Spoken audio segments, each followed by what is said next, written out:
we're having guest speakers in, and we're very glad here at Pillar Foundation and also the St. Louis Teen Eagles and the Eagle Nest. You'll need to figure out what's going on with Teen Eagles on their website and videos and oh my, on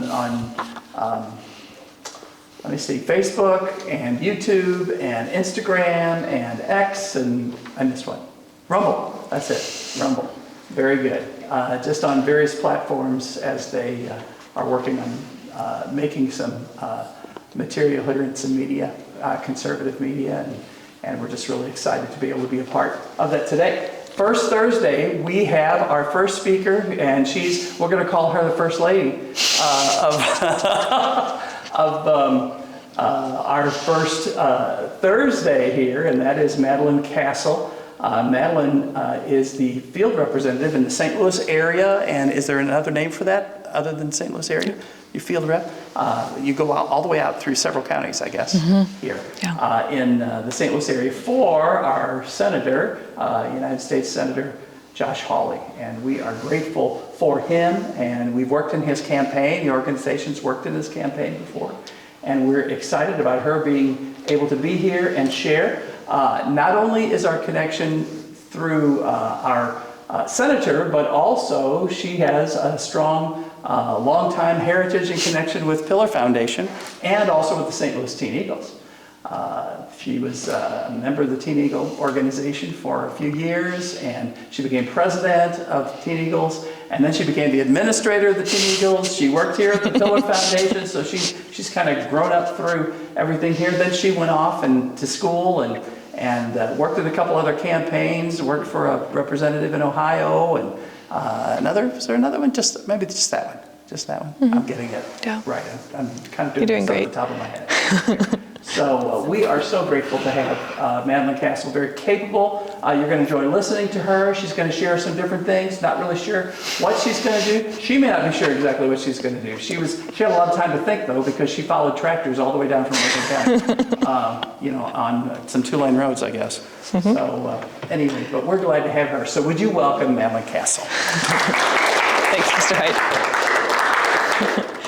Awesome. Thank you, Mr. Height. Yes, so just kind of want to leave plenty of time for you guys to ask questions. So I'm just going to kind of wing it. Feel free to ask throughout. Is that okay? Andy, Ava? Okay, perfect.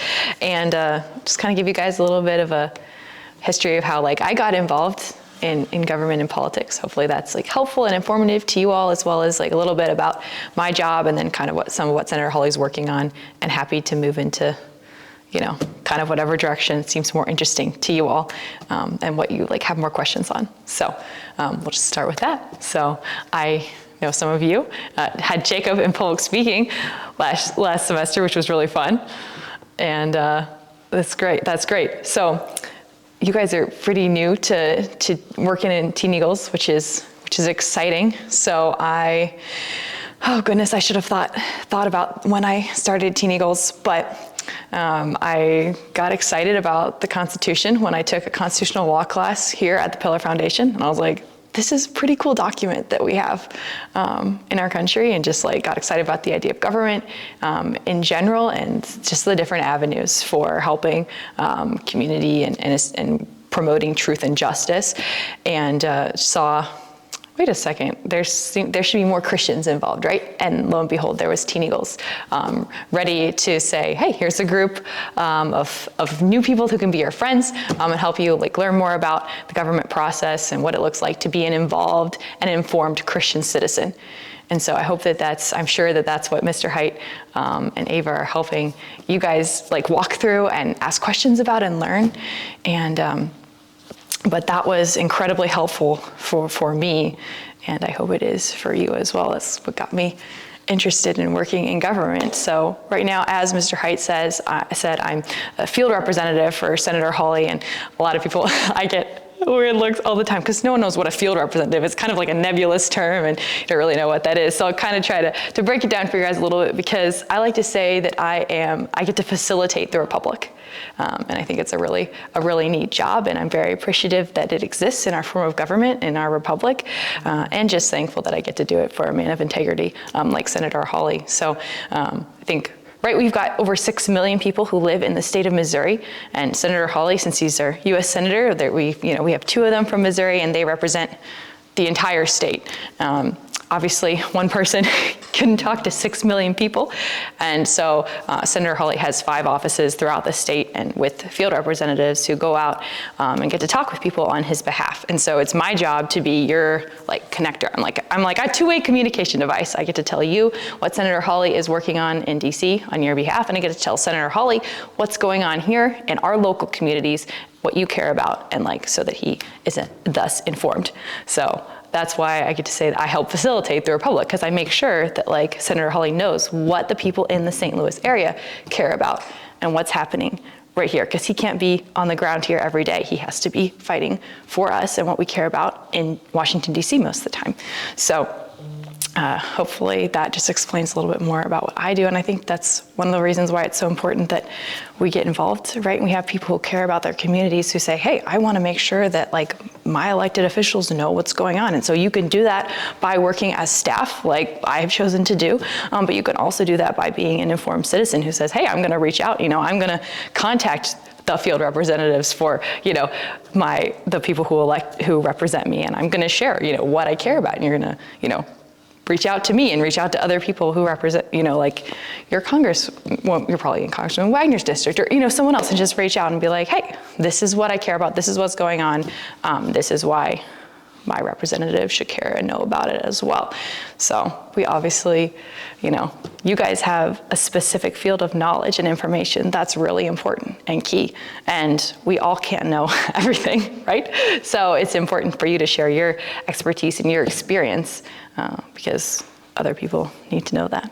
So do you guys have any questions about kind of what I said so far, or anything you want me to talk about further with regards to that? I'd love this to be more interactive because I want to talk about what you guys are interested in or have questions about. I have one question. Yes.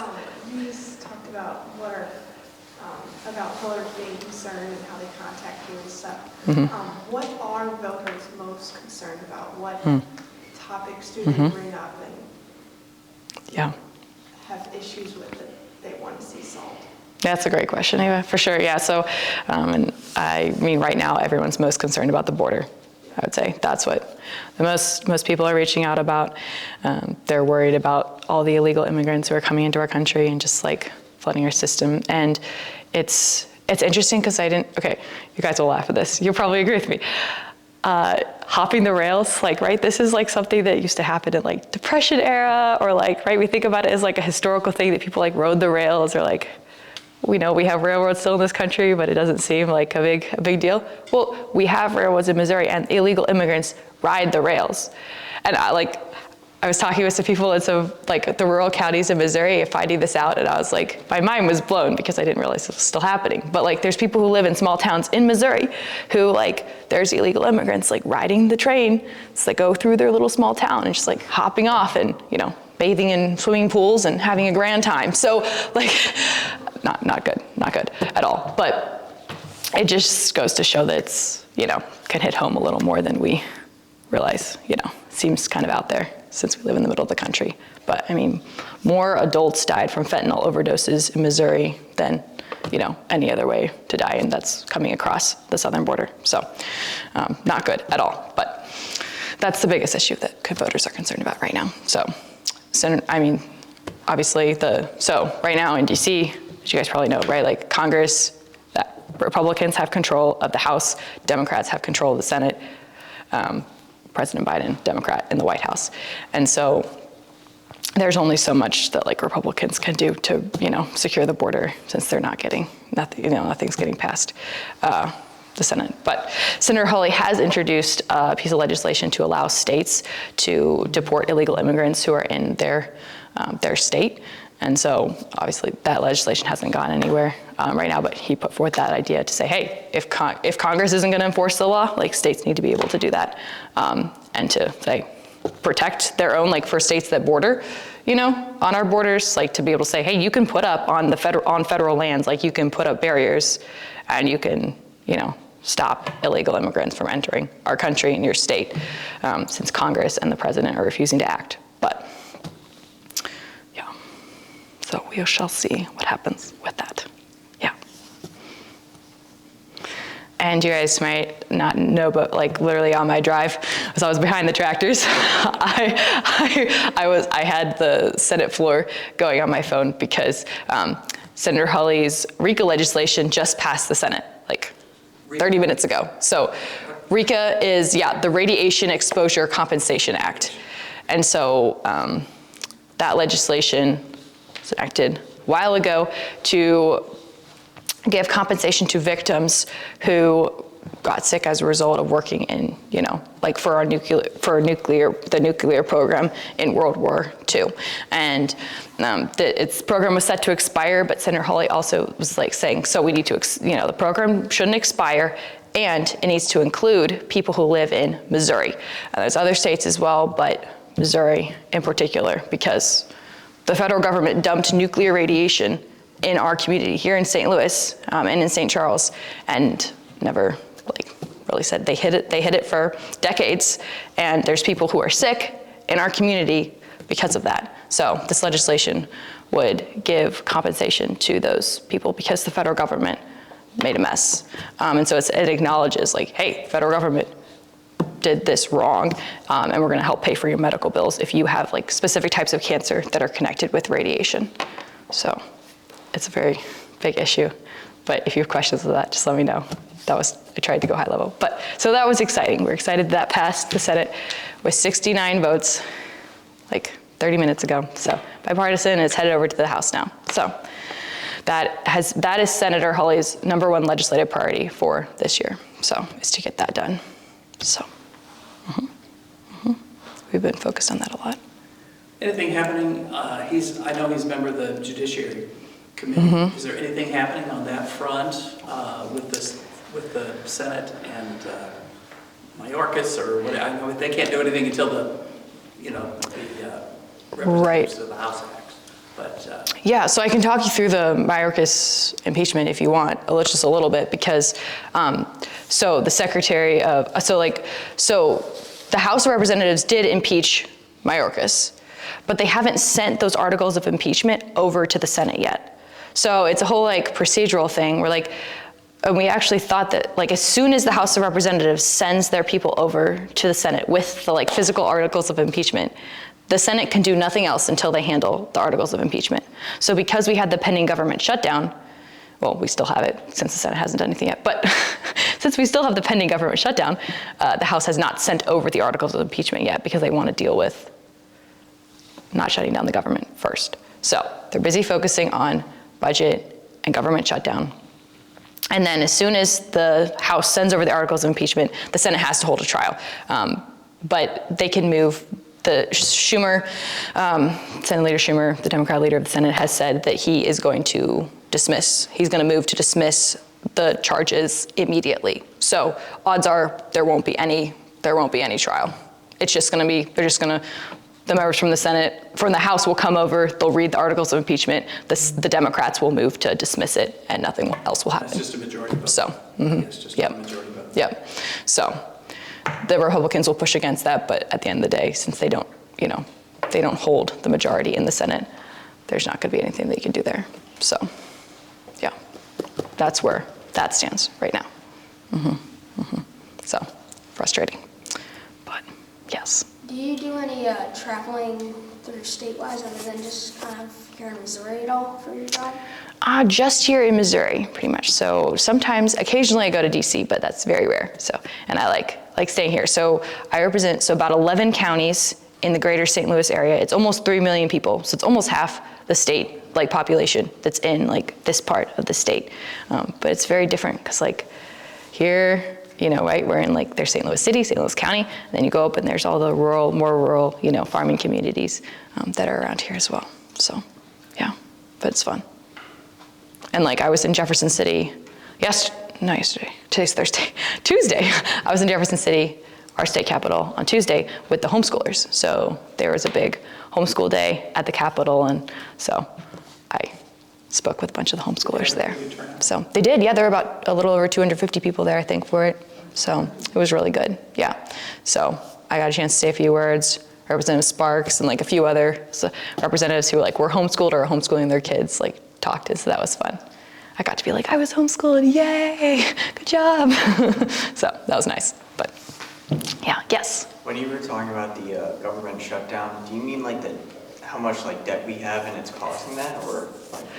Gotcha. No, great question. So the debt is a huge issue, but separate from government shutdown. So every year, the Congress has to pass 12 appropriations bills in order to fully fund the government. And if they don't pass all those bills, then we are referring to a government shutdown, where parts of the government aren't fully funded. So we have not, this last year, we've been operating under continuing resolution since September. So, and multiple. So when people in Congress can't agree on the appropriations bills or what they're passing with the budget, they usually decide to pass what's called a continuing resolution, which funds the government at the same levels. So it doesn't change any of the funding. It doesn't like cut or add in any area. It just kind of says, hey, until we agree and we like pass the appropriate measures, or like for the specific amount of time, we're going to fund the government at the same rate. And so we've been doing that since Congress hasn't been able to agree on a budget. We've been doing that since September, when the budget was supposed to be passed. So we've had several continuing resolutions since then. Senator Hawley does not support government shutdowns. He thinks that they are stupid. Congress should do their job and actually pass a budget. No family in America or business can operate, like this. We're just pushing, things down the road. And so we need to actually pass the appropriations bills like we're supposed to.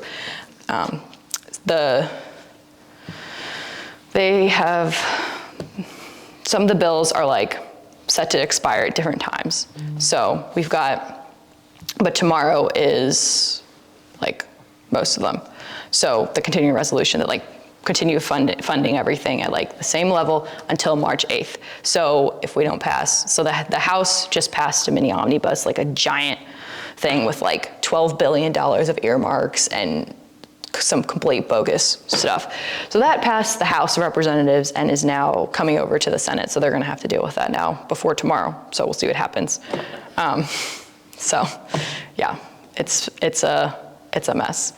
So yeah. And they've been doing that in little increments, right? The continuing resolutions. Yes. And isn't there some kind of something, if I remember right, where if they do a continuing resolution for a year, there's some kind of a 10%, you got to cut things 10% or something like that. You know anything about that?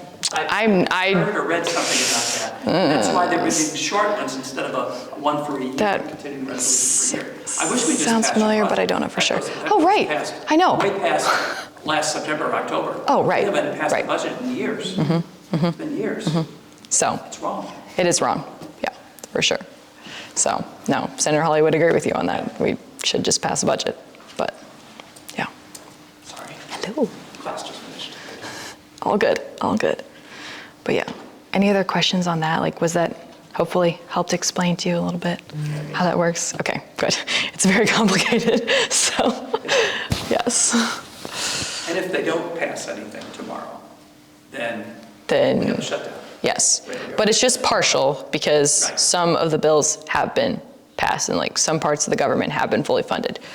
So yes, this time around, if we're shut down, I'll still be working. Yay! Back in like November, if we hadn't, then yeah, we were all set. We were like, well, you're not allowed to like occur any expenses because we're not even like the legislative branch, not getting paid. So yeah, never know. But yeah. Okay. Anybody else have any questions? Any kind of questions? For her? Question, yeah, Ava, yes, please. So the State of the Union is tonight. Yes. Maybe you just explain like why we have that, what the President normally talks about, just kind of along those lines. For sure, yeah. So President Biden is going to give the State of the Union address tonight, and the House of Representatives has to invite him to come over to Congress in order to give that. So usually, right, like in America, separation of powers and like the checks and balances in our government system are very important. So the president doesn't just like go over and visit Congress because he's part of the executive branch and they're the legislative branch. but once a year historically, right? Like the Speaker of the House formally invites the president to come and give a speech addressing the State of the Union and kind of just lays out what's been happening in the country. And so that's going to be a joint session of Congress, so senators and representatives will all be there in the House floor hearing the president speak. And all of the senators get to bring guests. They each get to bring a guest to the State of the Union. And sometimes it's not very political, like just like whoever. So like last year, Senator Hawley's guest was just, he said that a member of the staff could go. So we did an internal drawing in the staff for like who could go. But this year it's very political, especially it's an election year, and it's very political who everyone's bringing. So there's like some members of Congress are bringing, they're bringing like Palestinians, and they're like, go Gaza. And then there's like others who are bringing like family members of, Israeli hostages who are still in Gaza and saying, hey, we need to support Israel. Then there's, so everyone's like, and then there's people who are like, oh yay, this lady had an abortion, like let's bring her. And then there's people who are like Senator Hawley is bringing Dawn Chapman. She's she's from St. Louis. And she's an advocate for radiation exposure victims. So with the RICO legislation that we talked about in the past today. So it's bringing her, so everyone, it's like an opportunity to be like, hey, on the national stage, say these are issues that we care about and issues that are important and should be addressed. So it's kind of interesting to see how every member, deals with that, who they decide to bring. But yeah, you can like look it up, I think, if you're interested. The news likes to tell everyone who the political guests are. But like last year it didn't really matter, like it didn't matter at all, but this year it does. So you never know in politics, right? So yeah, that's happening tonight, like 8 p.m. I think our time. So yeah, I think we'll see how it goes. And then the Republicans always get to give, the party that's not the party of the president gets to give a response. So after President Biden gives his address, then the Republicans will have a chance to also give a speech and kind of present like their party's vision, as opposed to the Democrat one that President Biden's going to give. So Senator Katie Britt from Georgia, Alabama. Apologies for forgetting which state she's from. One of those two states. Is it Georgia? I think yeah. So. Thank you. Yeah, Georgia, Alabama. She's from the South, and she's going to give the Republican response to the State of the Union. So it should be good. Sarah Huckabee Sanders has given it in the past. Senator Rick Scott's given it in the past. So kind of just depends. But some are more memorable than others, so you never know.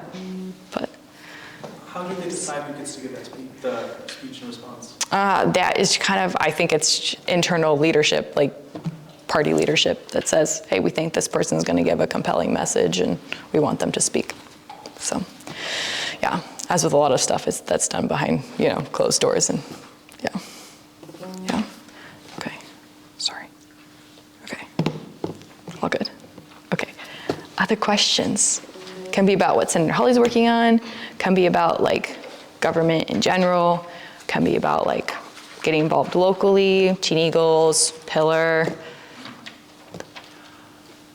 Of course, is he? Is his election? No, he's not this year. Mm-hmm. He is this year.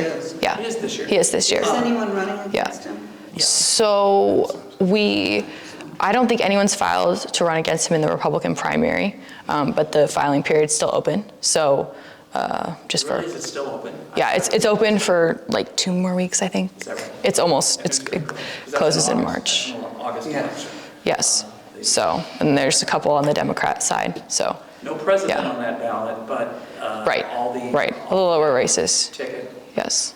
ones Yes. are on there. Well, it's always, you have to pay attention to the different elections, right? Because we just did the presidential caucus. And then in April, we'll have municipal elections. So you'll be voting on everything for like your very local, municipality where you live. And then August will be primary. And then November will be general election. And we'll see if the governor calls anything special because of the initiative petition reform stuff. Yeah. So, yeah. That's an Does he open-ended have question. any thoughts on the initiative petition, things that are going on in the state? I know that's not really in his area. But I don't know if what he's. Yeah, I don't think he said anything addressing it directly. I wouldn't expect So, him to. I just yeah. he tries to I let, think it was passed by the Senate, wasn't it? In the state. yes, it passed by the state Senate and it's in the House right now. Yeah, so we'll see. But Senator Hawley likes to leave, the state stuff with the state stuff. Because, I mean, there's plenty enough to deal with at the national level. But, it's funny because people call and not everyone knows what level of government they should be going to for their problem. So, I mean, I've had people call because their trash isn't getting picked up, and I'm like, ma'am, your U.S. Senator cannot assist you in getting your trash picked up. Please call your local councilman or your trash pickup company. But what people will call, right now we've got a lot of people in the St. Louis area who are having issues with the mail. And so Senator Hawley has sent a letter to the Postmaster General because that is federal, right? So we can get involved and we can advocate for the people of this area and say, hey, why aren't they getting their mail, And we've asked for a report to find out, kind of what's going on, why are these delays there, what's happening. So it's always nice when there's those areas where we can step up and advocate. So even with the whole, all the radiation issues and everything, I did not know I would be in so many meetings with the EPA, let me tell you, on a variety of different issues, because it seems like almost every county that I have in my district has water issues, and the EPA is somehow involved, or the Army Corps of Engineers.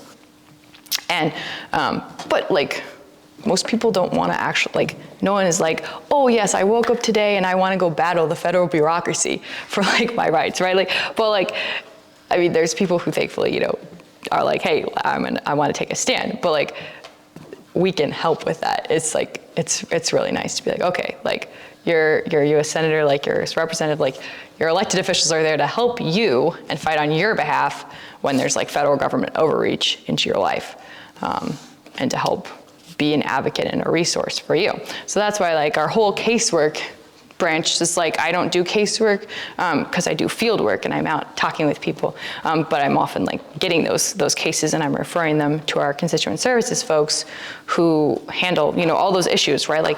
So when people call with federal issues that we can help with, not with their trash pickup, but with if they're having issues with Social Security or if they're having issues with the Veterans Administration. We have a lot of cases from veterans who have issues with the VA. If they're having, those mail issues, right? Anything, trouble getting passports, last year, that was a nightmare.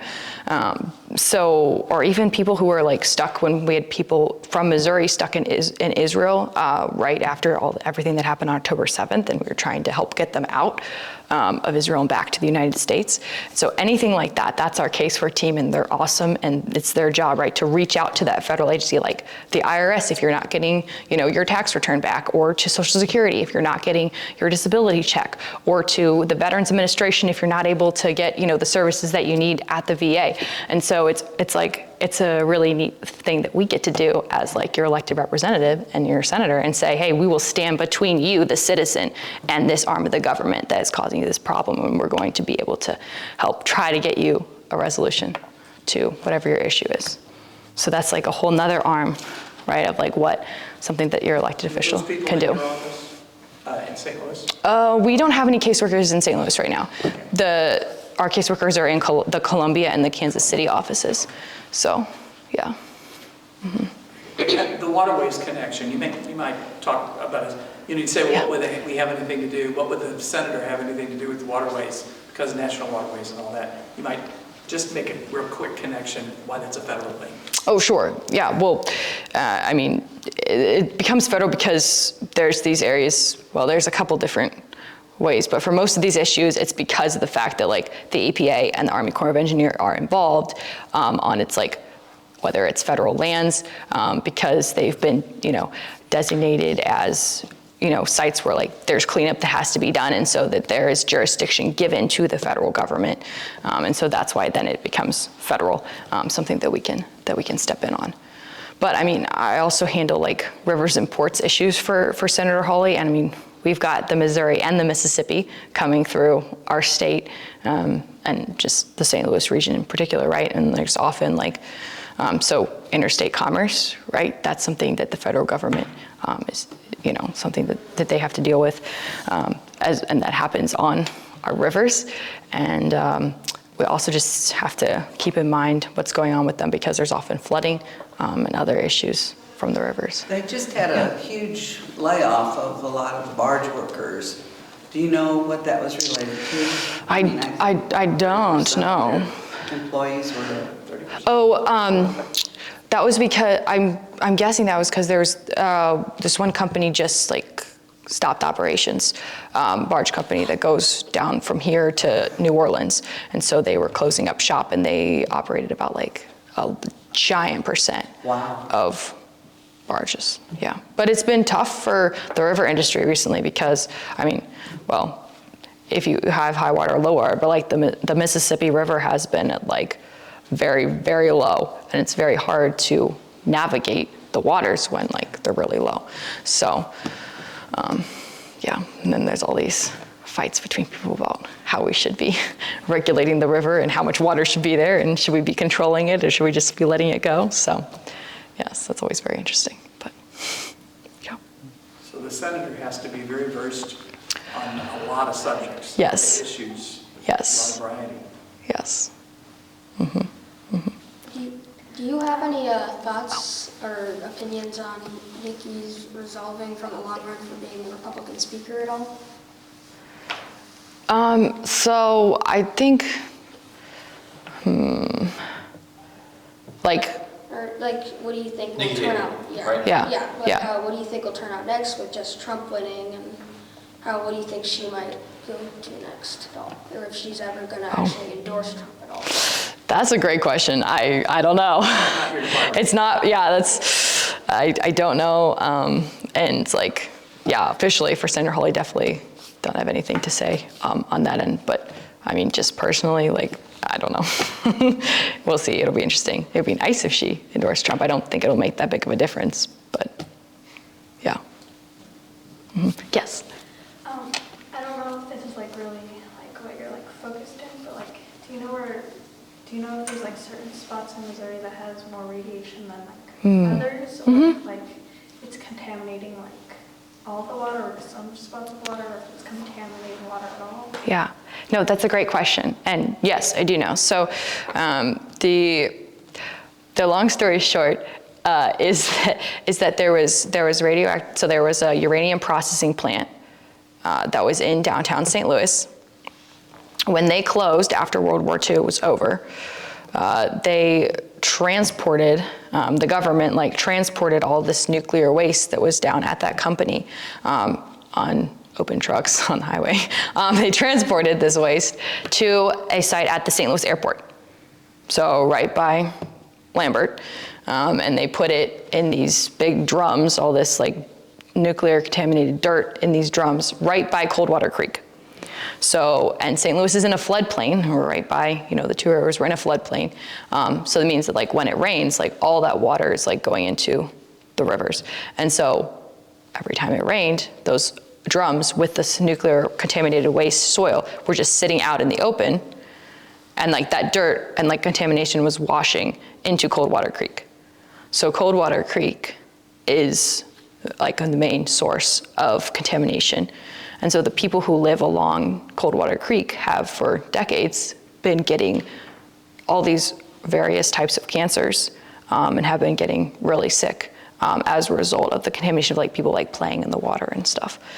And this is the Bridgeton, Earth City? Yes, it's in like North St. Louis County.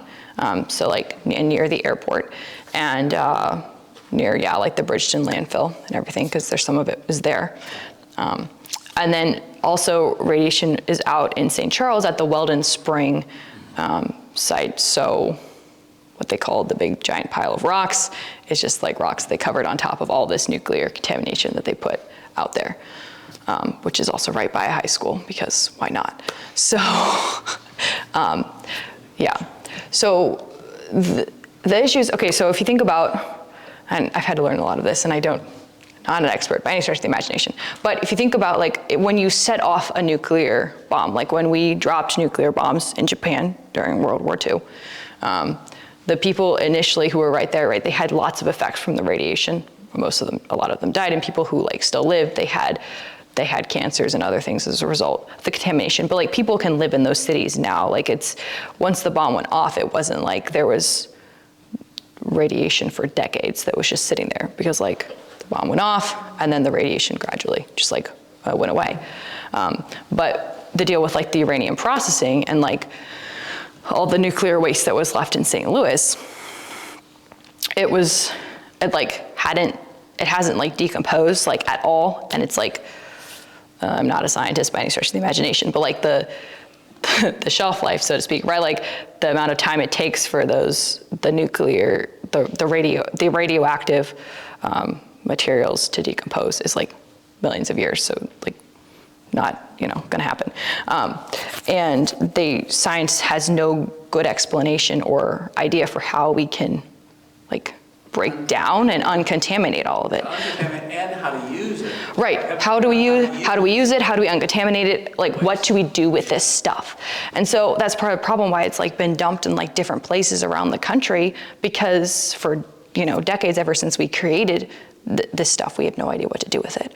And so everything right now, actually, the Army Corps of Engineers is currently like finding and taking more. They've taken like 600 tons of nuclear radiation material from Coldwater Creek in just the last year, and they're taking it out to Idaho and they're putting it in caves in Idaho right now.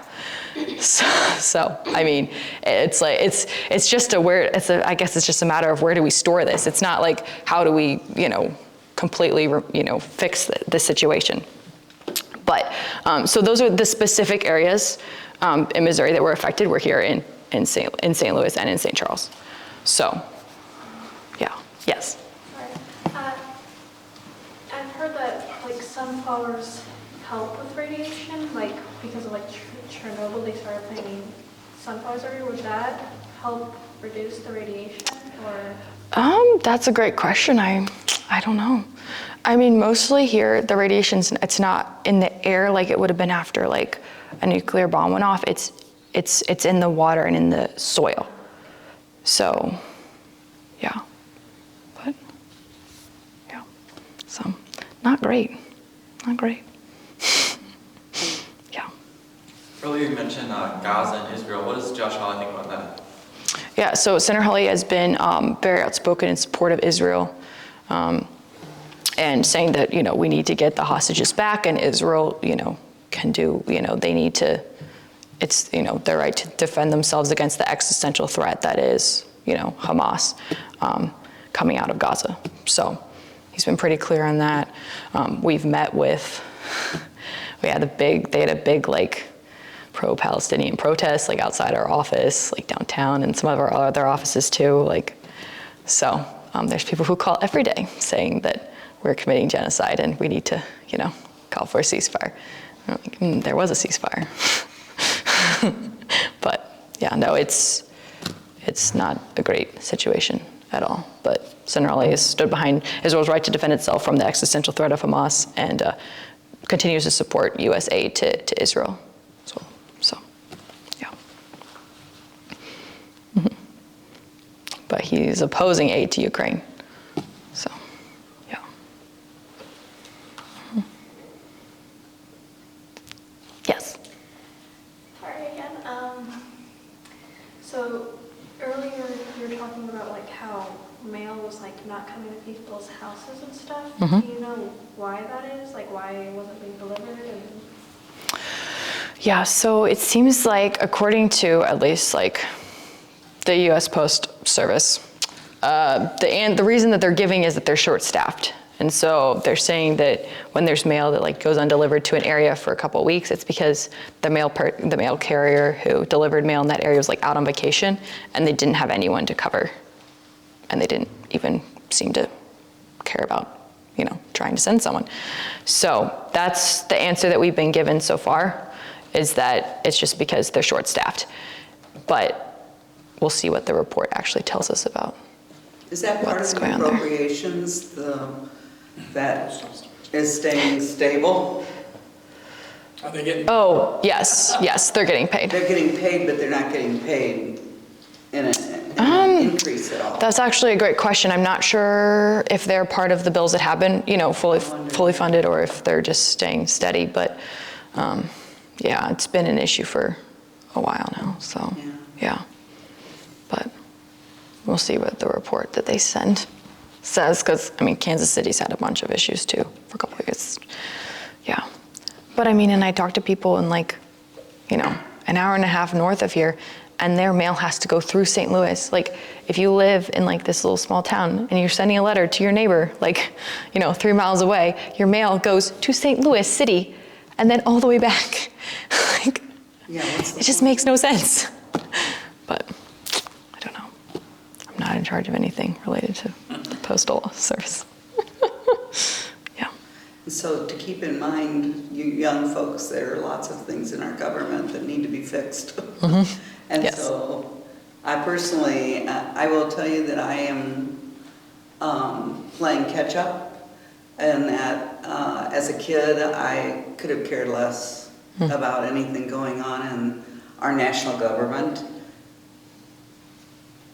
because I was just busy being a kid, and then I became a nurse, and then I raised a family and so forth. And now at this point in time, I have the time to learn and listen, and it's unfortunate that things happen so ineffectively in the government. A lot of the errors are due to the fact that the beautiful Constitution we have is not being followed. But the only reason I bring this up is to say to you kids, keep learning. Pay attention, because you're our future. And This is what you're gonna well, you're hear. going to mess things up. This is what you're gonna hear. And you know, and it's true. And start on the local level. Don't be afraid to not have the information. You have to start somewhere, and you have to learn. And that's what I'm trying to do, even at an old age. But you kids have a lot of future ahead of you, so I just have to take that chance opportunity to encourage you to be aware of what's going on, and do whatever you can to support good legislators. The John Birch Society is an organization I belong to. It's a nonpartisan organization, but it's there for the purpose of educating people, and that's how I got involved. The Kurtners, Adam and Adriana Kurtner were neighbors of mine, and so I've been able to learn a lot playing catch up here, and that's good through that organization. But you kids have a blessing of a program like this to be able to learn a little bit at a time, and go for it. That's all I can say. Yeah, no, thank you. Yes, for sure. It's important to be informed, right? Especially as, you know, believers. So. And maybe even if it's issues that you really don't care all that much about personally, or it doesn't affect you personally, doesn't mean, you know, doesn't deny the fact that it's affecting other people. Right. It's affecting other people that we don't know, and in different ways. And to be a patriot, you can't just think about yourself. Right. You just can't think about yourself. You have to think about other people and what's going on with them, and whether they're involved or not. Right. That doesn't excuse us to not be involved. Right. And so that's what we have to do, and that's hard to understand as a young person, you know, because you know, we're focused on other things. And, but it's a critical issue. It's become a very critical issue in America. And so, you know, I thank you for coming and being a part and sharing. I thank all the Teen Eagles that are here and listening to this, and I just pray that God just really opens up hearts, and that we see that we need to do something. You know, duty is ours, results are God's, but we have a responsibility, we have a duty. And not just to ourselves, not just to our families, but to our neighbors and everybody else. People who are never going to be involved, maybe. We still have a responsibility to keep the republic. Yes. And anyway. For sure. Yeah. Yeah. No, thanks, Mr. Height. Well, and I think that goes back so much to, like, I love the passage in Jeremiah 29 when it says that we're called to seek the peace and prosperity of the land to which God, of the city, like where God has placed us, right? Like that means like it's imperative upon us to take an active role in, you know, praying for and seeking, like actively seeking the peace and prosperity of the place where God has us. And that's, you know, for yourself and for your family and for your neighbors, for your community, for this like specific like local place where God has you, and the country that God also has placed you in. And so that's really neat. My friend that I worked for in Ohio, she worked as a state representative in Ohio, and she would always say, this was so good. She was like, I am in government for my neighbor. She was like, my neighbor is like, she's like, for people like my neighbor. She's like, my 70-year-old neighbor who's been a farmer his entire life, who does not want anything to do with the government, who just wants to live a nice, peaceful, life with his family, with his church, with his community, and doesn't want to have to worry about any of the other stuff going on out there. She's like, I'm involved so that I can fight for him to have that life, right? Like it's important for us to get involved so that other people don't have to deal with the big boot of government coming down upon them, and so.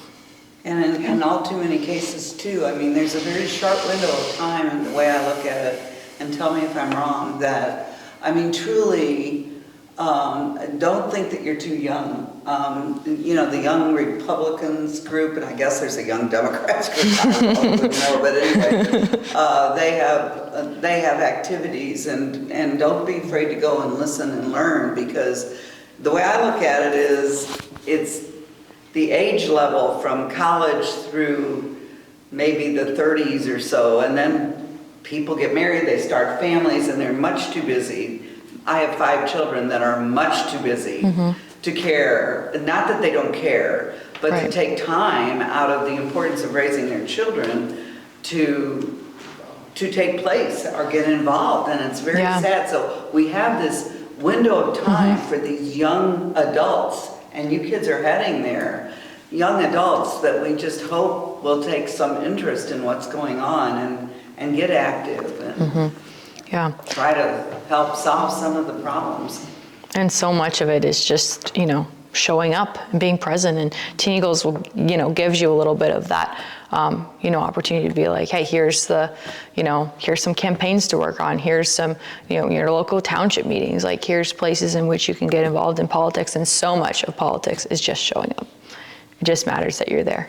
And obviously, bringing, knowledge and your principles and everything with you, right? But being in those rooms and going to those events, just showing up, is really important. So, and you can do that when you're young and when you're a teenager. So, yeah. Any last questions? Awesome.